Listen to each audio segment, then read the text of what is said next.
በኑሮ እጅግ በጣም የተማረረ ሰው ምክር ፍለጋ ብዙ ቦታ ሄዶ መጨረሻ ላይ አንድ ጠቢብ ሰው አለና እሱ ጋር ሄድ ተብሎ ብዙ በኑሮ ያልተሳካለት ሰው ስለሆነ ብዙ ብሶትና ምሬት ያለው ሰው ስለሆነ ሄዶ ከዚህ ሰው ጋራ ምክር ለመጠየቅ ይሞክራልና ብዙ የኑሮ ብሶቱን ምሬቱን ሲያፈስ ቆይቶ ከሰማው በኋላ እሺ በቃ ገብቶኛል ልትለኝ የፈለገው ኑሮ እንዴት እንደመረረህ እንዳስቸገረህ ነው ይልና ከዛ አንድ ብርጭቆ ውሃ ያመጣና 3 ማንኪያ ጨው ይጨምርና ይሄንን ውሃ አማስሎ እስቲ ጠጣው ይለዋል። ከዛ ሊጠጣው አልቻለም። በጣም ይመራል፣ ልጠጣው አልችልም ይለዋል። ከዛ 3 ማንኪያ ሌላ ጨው ያወጣና በትንሽ የስኒ አድርጎ ሄዶ ውሃ ንጹህ ውሃ የተጠራቀመበት ትልቅ በርሜል ጋር አድርጎ ጨምሮ 3 ማንኪያውን ከበጠበጠ በኋላ ከዚህ ላይ ሲቀር ጠጣ ሲለው ምንም ጨው የሚል ነገር የለውም እና የጨመርነው ጨው ይለያያል ወይ ሲለው አይለያይም። ምንድነው የሚለያየው ሲል የውሃው መጠን ነው ይለዋል።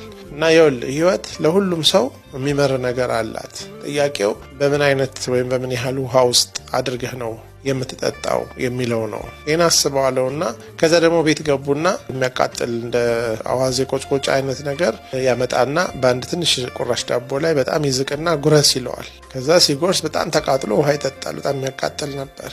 ከዛ ግን በሌላ ተለቅ ባለ ዳቦ ላይ ያንኑ ያህል አዋዜ አድርጎ ሲሰጠው ቀስ እያለ እየቆረሰ ሲበላ ምንም አላቃጠለውም። እና ህይወት የምታቃጥልም ነች የምትመርም ናት።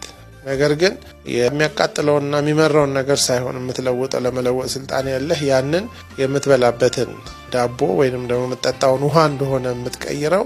የሰው ልጅ ልቡን ካላሰፋ መከራን የሚቀበልበትን ማንነቱን ካላሳደገ በስተቀር መከራን አጠፋለሁ ብሎ ቢሞክርም መከራውን ይጨምራል እንጂ አያጠፋም። ስለዚህ ሁላችንም በህይወታችን የሚደርስብን ነገር ያንዱ ከሌላው ስለሚበልጥና ስለሚያንስ አይደለም። ትልቁ ልዩነት ያለው ሰዎች ያንን መከራ ሊቀበሉ የሚችሉበት እና የሚፈልጉበት አቋማቸውና የልባቸው ስፋት ነው ብሎ መክሮት በህይወቱ ላይ ያሉትን ፈተናዎች ሳይሆን ራሱን ለመቀየር እንዲሰራ መክሮ ላከው ማለት ነው።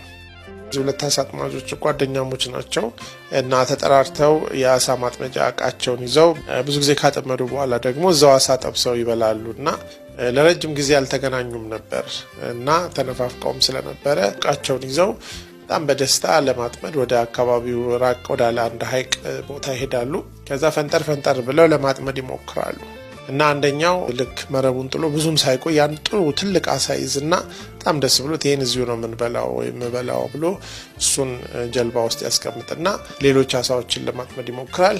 ያን ያህል ትልልቅ ባይሆንም ሌሎች አሳዎችን ይይዛል። ከዛ የሚበቃውን ያህል ካጠመደ በኋላ ወደ ጓደኛው ጋር ሲሄድ ምንም አላጠመደም። እንዴት አላጠመደም ብሎ ላግዝህ እንዴ ምናምን ሲለው አይ እንግዲህ የለም ችግር የለም እኔ ራሴ አጠምዳለሁ ይለዋል። ከዛ ብዙም ሳይቆይ ያን ትልቅ አሳ ይይዛል። የሚገርም ነው ብሎ